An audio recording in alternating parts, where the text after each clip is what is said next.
Stories at Work. Welcome to Stories at Work, where we break down workplace conflicts and consequences. I didn't argue when they let me go. That's what surprised him. No raised voice, no threat, no negotiation. I signed the severance packet like I was approving a vendor invoice.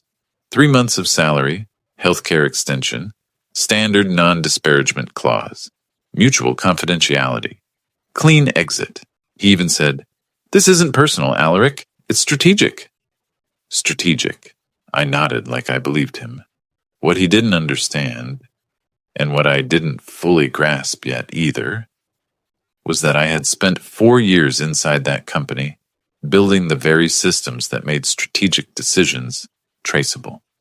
And when you build traceability for a living, you develop a habit. You document everything.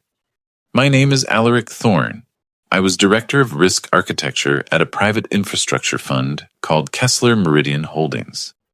We didn't build things. We acquired failing mid-sized logistics companies, restructured them, and sold them clean to institutional buyers. My job wasn't glamorous. I designed internal audit workflows, risk reporting dashboards, compliance escalation channels, and executive authorization logs. If someone moved money, changed vendor status, overrode a risk flag, or altered a reporting threshold, the system recorded it. Every click, every approval, every override. And I personally trained the executive team on how those systems worked, including the CEO.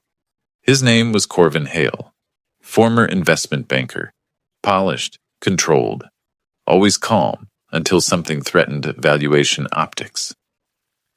6 months before my exit, I noticed a pattern. Not illegal, but aggressive. Certain vendor risk ratings were being manually downgraded right before quarterly reports. Short-term optics improvement. Long-term exposure increase. I flagged it once in a board-facing memo. Carefully worded, neutral tone. The memo was acknowledged, then buried. After that, I was excluded from 2 executive forecasting calls. Then 3. Then my calendar access to week-out valuation strategy meetings disappeared entirely. Not fired immediately, just repositioned. Isolation is step 1 in corporate termination. By the time he called me into the glass conference room, I already knew the script. Alignment shift. Strategic refocus. Board-driven decision. He kept eye contact while saying it. That part I respected.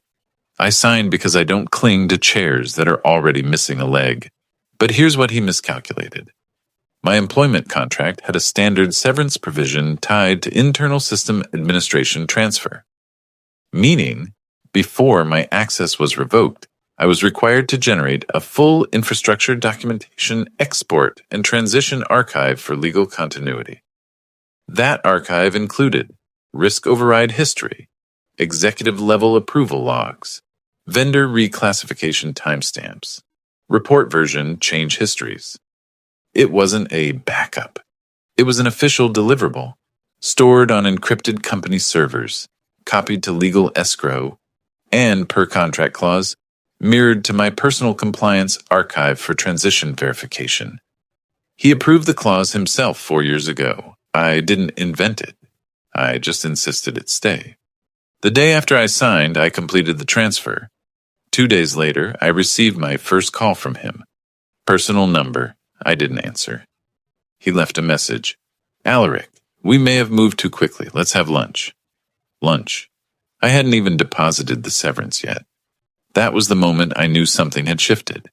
Not emotionally, financially.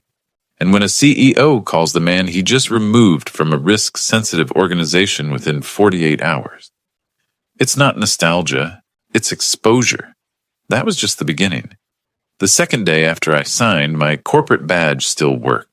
That wasn't normal. In our company, access revocation was automated. The moment HR marked a termination effective, Okta locks, badge permissions drop, device certificates die. Clean, immediate, no exceptions. But mine stayed green, and that meant one of 2 things. Either Corvin hadn't actually finalized the termination in the system, or someone had overridden the process. At 8:30 that morning, I parked across the street from the building like I was just another commuter. Same coffee, same jacket. No anger, no drama. Just confirmation. I walked up, tapped my badge. Green light. The turnstile clicked open. I didn't go to my old floor. I didn't want a confrontation. I went straight to the security desk, like I had a reason. "Morning," I said casual. "I'm here to drop off transition hardware for IT. I don't want it sitting in my trunk." The guard recognized me. That's the advantage of being a face people saw during audits. He waved me through without asking questions. I took the elevator to the 3rd floor where the IT staging room was, and left a small box at the reception counter. My company laptop, my access token, and a printed checklist of everything I'd already transitioned. Then I did the one thing Corvin hadn't expected. I walked to the legal corridor, not inside, just close enough to check the meeting schedule screens mounted on the walls. And there it was, a board prep session booked for that afternoon. Title: Vendor Reclassification Review. Q4 Exceptions. My throat tightened. That phrase, exceptions, wasn't used casually. It meant somebody had questioned the risk scoring changes I had flagged months ago. It meant the board had noticed. I stepped away before anyone could see me staring and went down to the lobby and then out to my car. I sat there for a full minute without starting the engine because the next question was obvious. If Corvin was in trouble, why was he calling me? He wasn't calling to apologize. He was calling because he needed something only I could give him. And I already had a pretty good idea what it was. At 10:05, my phone rang again. Same number. I answered this time, but I didn't speak first. "Alaric," Corvin said immediately, voice too smooth. "Thanks for picking up." "You called yesterday," I replied. "Twice." A short pause, like he didn't like that I'd counted. "I want to talk," he said. "I think we can fix this." "Fix what?" I asked. Another pause. He didn't say my termination was unfair. He didn't say he regretted it. He didn't say he missed my leadership. He said carefully, "The timing." That was the word. Timing. "I'm busy today," I said. "I know," he replied fast. "That's why I'll keep this short. Lunch. 1 hour. Your choice of place." I almost laughed, because that was exactly how you talk to an external consultant when you're about to pay them 3 times what you paid them as an employee. "You've got the wrong number," I said. "No," he answered, and for the first time his voice tightened. "I have exactly the right one." I didn't bite. I just waited. Then he exhaled like he was forcing himself to reveal something. "There are people asking questions," he said, "and your name is in the middle of it." "My name was always in the middle of it," I said. "That was my job." "And you're not here now," he replied, which creates a problem. There it was. Not my absence as a loss. My absence as a problem. "So bring in your risk team," I said. "They're not you," he snapped, then caught himself instantly. "They don't understand the system the way you do." I stared at the windshield, watching 2 employees cross the street with their badges swinging like little safehouse keys. He had built a machine around valuation optics, and I had built the machine that recorded it. Now the machine was talking back. "What do you actually want?" I asked. He lowered his voice like someone could hear him through the phone. "I want you back," he said. "Officially. For a short period. We can call it a transition extension, a special advisor role, whatever you want." "And why would I do that?" I asked. Another silence. Then he said the real truth finally. "Because if you don't, the board is going to assume the worst." My pulse stayed steady, but inside, something clicked into place. They weren't investigating vendors. They were investigating him. And I was the only person who could explain, cleanly, why those overrides happened, how the audit trail worked and what it meant. Or I could refuse and let the logs speak for themselves. He thought he was offering me a ladder back into the building. He did not realize he was handing me the leverage. I kept my voice flat. "I'll consider it," I said. Send the offer in writing. His relief was immediate. Too fast. Too hungry. Of course, he said. I'll have legal draft something today. I ended the call and sat there for another long moment. Because I wasn't deciding whether to go back. I was deciding what price the truth would cost. And then my phone buzzed again. This time, not a call. An email notification. From the company's general counsel. Subject line. Advisor agreement, urgent. I opened it, and my eyes stopped on one sentence buried halfway down the page. They weren't offering me a consulting fee. They were offering me immunity. Not legal immunity, corporate immunity. A clause stating that any system decisions made under Corvin's executive authority would be treated as strategic leadership directives, and that my role would be framed as supporting implementation, not owning outcomes. They wanted me back to hold the flashlight while they walked through the mess. And for the first time since signing the severance, I smiled, small, controlled, because now I knew exactly what the game was. I didn't know it yet, but that decision would cost them everything. At this point, something became very clear to me. When executives stop arguing facts and start arguing context, it means the logs are stronger than their narrative. People don't rush to bring you back because they miss your skills. They rush because you hold the architecture of accountability. And if someone suddenly offers you protection before you even accuse them of anything, it's not generosity. It's fear. I didn't sign the advisor agreement that day. I printed it, read it with a pen in my hand like it was a contract dispute, not a welcome back. Then I did the simplest thing people forget to do when they're being rushed. I called my own lawyer, not a corporate attorney, not a friend who knows a guy, a contract specialist who lives for clauses written to look harmless. She read the document in silence, then said, "They're trying to turn you into a human firewall." "That's how it felt," I replied. "They don't want your expertise," she said. "They want your presence. So when the board asks, they can point at you and say, Alaric was involved. It's operational, not executive misconduct." I stared at the agreement again. "What do I do?" I asked. "You don't refuse," she said. "Not yet. You counter. You control the frame." Then she added one line that changed my posture in the chair.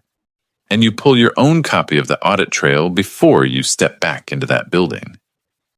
I already had an escrow mirror of the transition archive, because that was part of my severance deliverables. But I hadn't opened it, not out of fear, out of discipline. I'd promised myself I wouldn't become the guy who keeps digging just because his pride got bruised. But Corvin wasn't calling every day because of pride. He was calling because he knew what I would find. That evening, I opened my encrypted archive at my kitchen table and started with the most boring report in the entire system. Executive overrides by category, rolling 12 months. On the surface, the numbers looked clean. Overrides were clustered around quarter closes, which was common. Risk teams always got leaned on before reporting windows. Then I filtered by one thing, initiator. Corvin's name appeared, sure, but not as often as it should have. That was the first crack. Because Corvin loved to put his name on wins.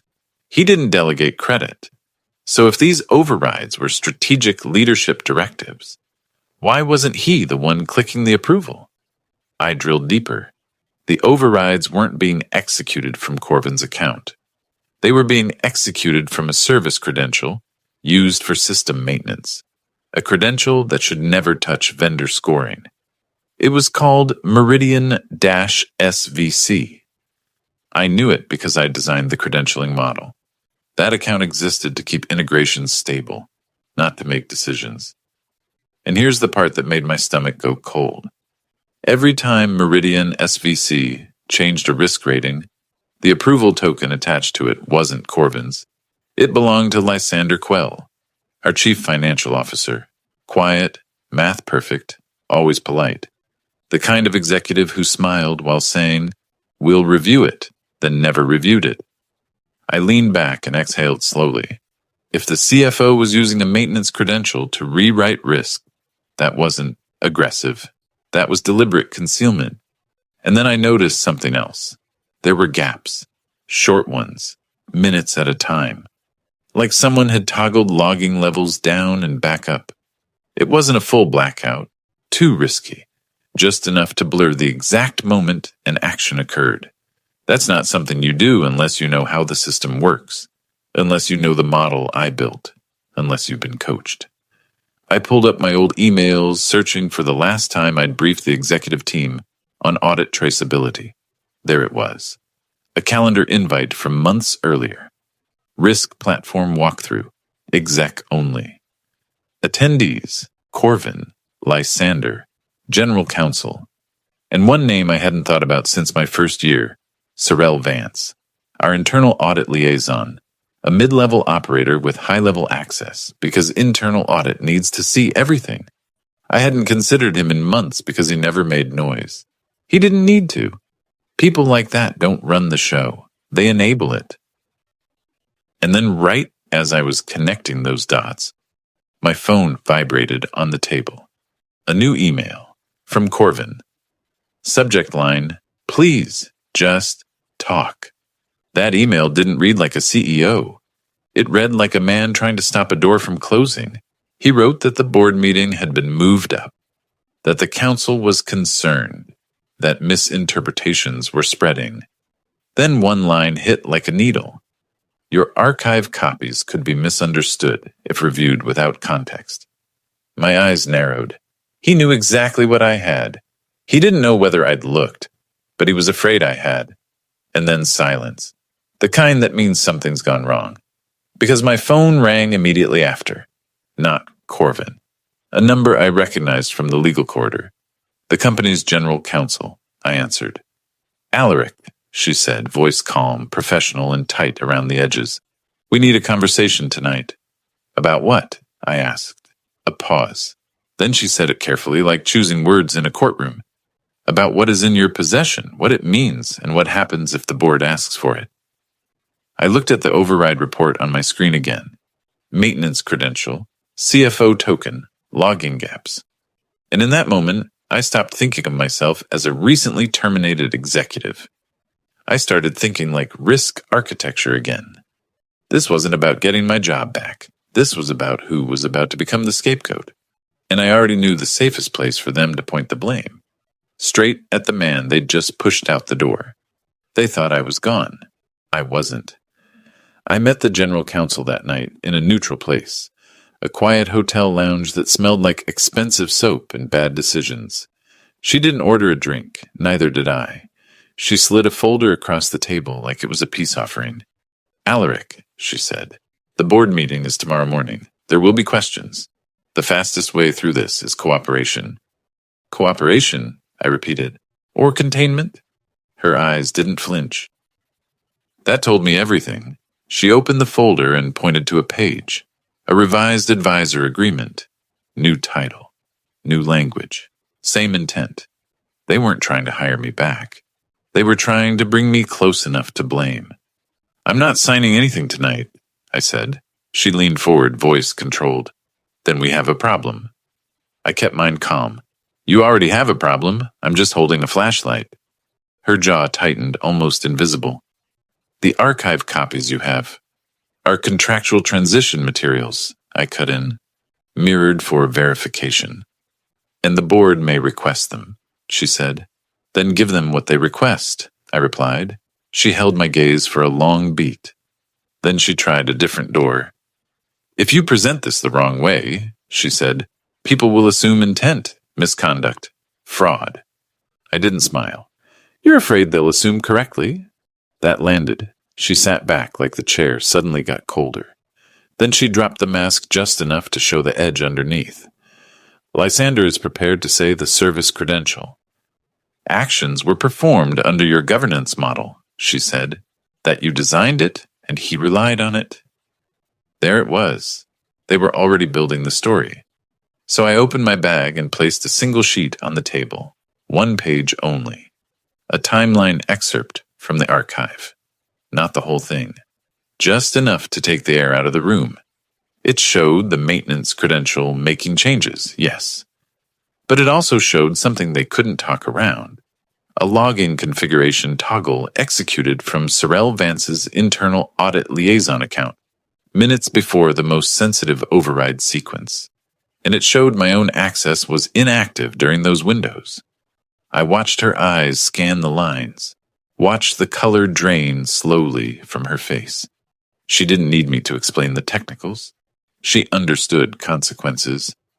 That night, I stopped being the hero, I said quietly. I'm not here to save anyone. I'm here to keep my name out of your fire. Silence stretched. Then she spoke with a different tone, less corporate, more human. What do you want? She asked. I didn't answer with emotion. I answered like risk. A written statement from legal, I said, confirming my termination was not for cause, and that my systems were operating as designed. A formal waiver of any attempt to attribute executive overrides to my role. And a board-facing clarification that I was excluded from valuation strategy meetings months before the vendor reclassifications. She stared. That's aggressive. No, I said. That's clean. She tapped the paper once like she was testing if it was real weight. And if we don't agree? She asked. I didn't threaten. I just stated a fact. Then the board will request context, I said, and the context will come from logs, not narratives. Her phone buzzed on the table. She checked it and didn't hide the screen from me. Corvin Hale. 3 missed calls. Then a message lit up. Did he show it? Tell me you fixed it. I looked at her, steady. He calls every day because he knows the truth isn't flexible. She exhaled through her nose. Sharp. You're forcing our hand. I'm removing your ability to use mine, I replied. She closed the folder slowly, like shutting a coffin. Fine, she said. Send your terms by midnight. I'll take them to the chair of the audit committee. And Lysander? I asked. Her eyes flicked down to the paper again. Lysander is a separate issue. That was my first microcatharsis. Small but solid. They weren't denying it anymore. They were dividing who would fall first. On the way out, she stopped me with one last attempt at control. If you walk into that boardroom tomorrow, she said, don't make this theatrical. I turned back. It won't be, I said. Theatrical is what you do when you don't have receipts. I left the lounge and sat in my car with the engine off, hands resting on the wheel. For a minute, I felt the old instinct, to keep things contained, to protect the institution, to be reasonable. Then I remembered the clause offering me corporate immunity, the human firewall. I realized I'd been saving people who never wanted saving. So I sent one email, one message, timed and precise, to the audit committee chair with counsel copied. Subject: clarification on transition archive scope and governance. No accusations, no drama, just 3 attachments. My termination timeline, the access revocation anomaly, the logging toggle sequence tied to internal audit liaison credentials. At the bottom, one line. I will answer any questions in person tomorrow morning. 2 minutes later, my phone rang again. Corvin. I didn't answer. Then another call, and another and another. They thought pulling me back would erase what I had. But now the board had it too. And in the morning, the company wouldn't be deciding whether I return. They'd be deciding who got walked out first. The next morning, I walked into that building like a contractor, not an employee. No badge, no swagger. Just a visitor pass and a manila folder in my hand. Security didn't look at me twice, because at companies like ours, the people who end careers rarely look important on the way in. The boardroom was already full when I arrived. Audit committee chair at the head. 2 independent directors on either side. General counsel seated near the screen. CFO Lysander Quell, stiff-backed, hands folded like prayer. Corvin Hale stood near the window, phone face down, pretending he wasn't watching the door. He saw me and didn't smile.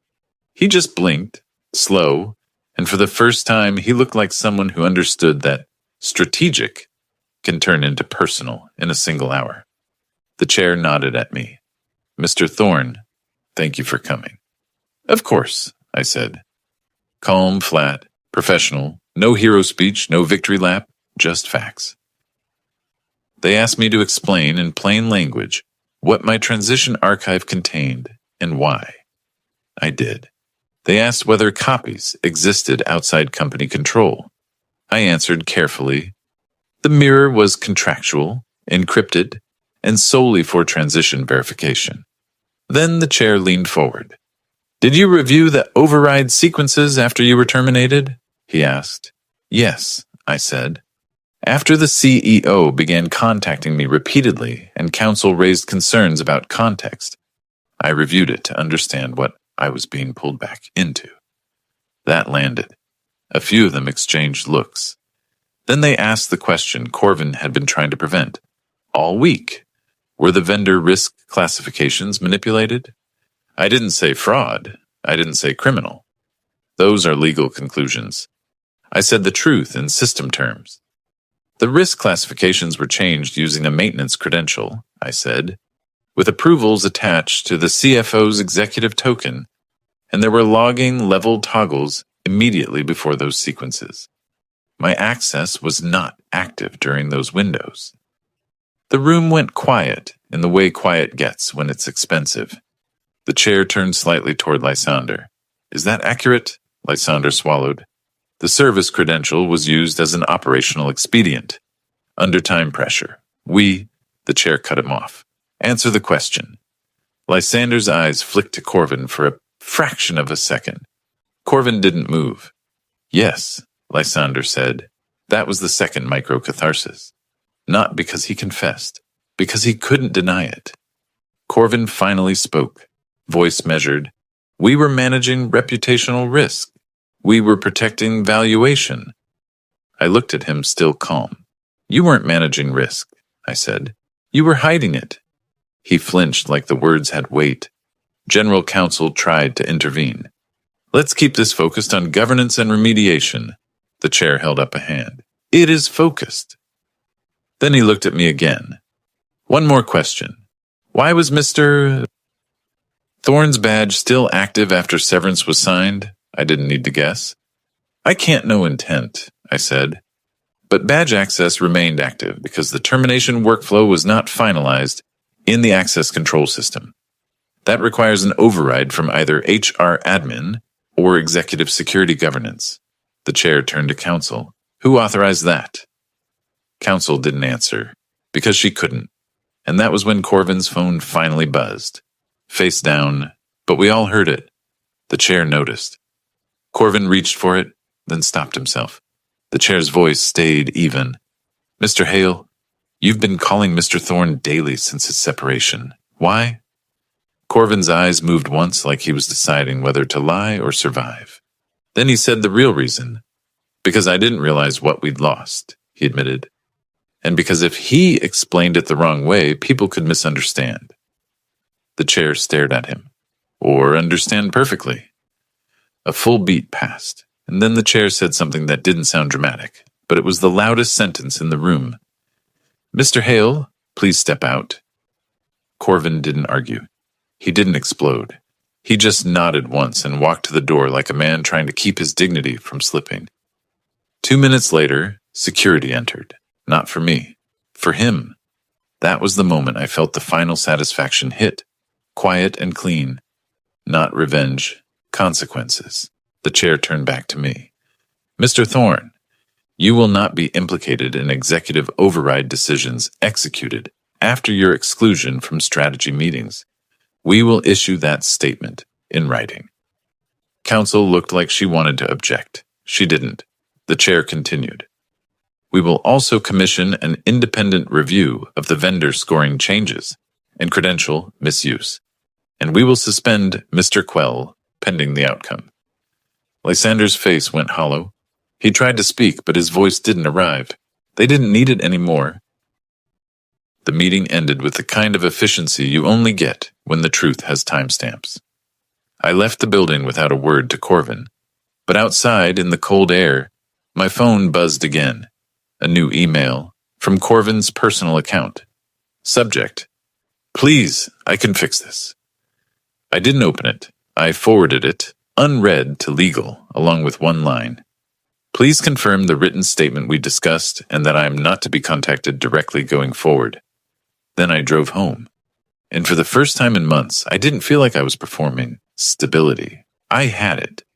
In companies that run on optics, people try to rewrite reality with meetings and narratives. But if you keep your work documented, access logs, approvals, timestamps, clean transitions, truth doesn't need shouting. It just needs a record that can't be overwritten. That's what I walked away with when I signed the severance. Not regret. Control. Here's what I learned.